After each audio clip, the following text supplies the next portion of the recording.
ஆண்டவரால் ஆசீர்வதிக்கப்பட்ட அருமையான தேவ ஜனங்களே, இன்று நாம் வாசிக்கக்கூடிய தலைப்பு என்னவென்றால், நம்மை நேசிப்பவர்கள்.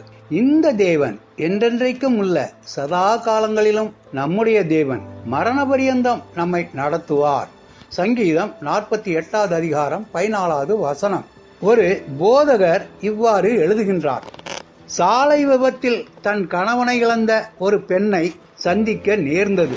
மிகவும் மனச்சோர்வுற்று ஏமாற்றம் அடைந்தவளாக, வாழ்க்கையில் நம்பிக்கை அற்றவளாக, விரக்தியுற்று காணப்பட்டாள். சொல்ல முடியாத வேதனையாயிருந்தாள். துன்பம், துயரம், வாழ்க்கையே முடிந்தது என்று நினைத்து மிகவும் அழுது கொண்டிருந்தாள்.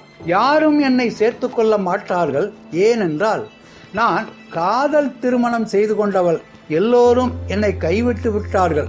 என்னுடைய தாய் தகப்பனும் சகோதர சகோதரிகளும் கூட என்னுடன் பேசுவது இல்லை. நானும் என் பிள்ளைகளும் தனிமையாக ஆதரவற்ற நிலையில் இருந்து கொண்டிருக்கின்றோம் என்று கதறி அழுது கொண்டிருந்தார். கடவுளும் கூட கைவிட்டு விட்டார் என்று கண்ணீருடன் கூறினார். நீங்கள் எப்பொழுதாவது இப்படிப்பட்ட நபர்களை சந்தித்திருக்கின்றீர்களா? அல்லது இதே சூழ்நிலையில் கடந்து வந்து இருக்கின்றீர்களா? யாருமே இல்லை, தனிமையாக, ஆதரவற்றவளாக இருக்கிறேன் என்ற எண்ணம் உங்கள் மனதிலே தோன்றியிருக்கின்றதா? தாவீது ராஜா கூட அநேக வேளைகளில் இதுபோல கதறி இருக்கிறார். தேவனும் கூட கைவிட்டு விட்டார் என்று மனம் நொந்து முறையிட்டிருக்கிறார்.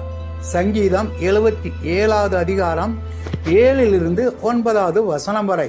ஆண்டவர் நித்திய காலமாய் தள்ளிவிடுவாரோ? இனி ஒருபோதும் தயை செய்யாமல் இருப்பாரோ? அவருடைய கிருபை முற்றிலும் அகன்று போயிற்றோ? தேவன் இரக்கம் செய்ய மறந்தாரோ?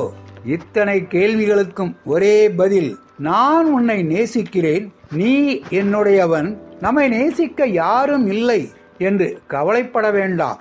நம்மை நேசிக்க பரலோக பிதா ஒருவர் உண்டு. 1 யோவான் 3 அதிகாரம் 1 வசனம். நாம் தேவனுடைய பிள்ளைகள் என்று அழைக்கப்படுவதனாலே பிதாவானவர் நமக்கு பாராட்டின அன்பு எவ்வளவு பெரிதென்று பாருங்கள். 1 யோவான் 4 அதிகாரம் 9 வசனம். நம்மை நேசிக்க குமாரனாகிய கிறிஸ்துவும் உண்டு. நம்மை நேசிக்க பரிசுத்த ஆவியானவரும் உண்டு. ரோமர் 8 அதிகாரம் 26 வசனம். ஏசாயா 59 அதிகாரம் 19 வசனம். நம்மை நேசிக்க தேவ தூதர்கள் உண்டு. சங்கீதம் 34 அதிகாரம் 7 வசனம். இத்தனை பேர் நம்மை நேசிக்கும் பொழுது நாம் சோர்ந்து போக வேண்டாம். நம் தேவன் இன்று மாத்திரமல்ல, மரண பரியந்தம் நம்மை காப்பார், நம்மை மகிமையில் கொண்டு போய் சேர்ப்பார். எங்களை நேசிக்கிற பிதா, குமாரன், பரிசுத்த ஆவி, திருச்சபை மற்றும் தேவன் தந்த குடும்பத்திற்காய் நன்றி என்று நம்முடைய ஆண்டவரை நோக்கி நாம் ஜெபிக்கலாமா? ஆண்டவர் தாமே நம் அனைவரையும் ஆசீர்வதிப்பாராக. ஆமென்.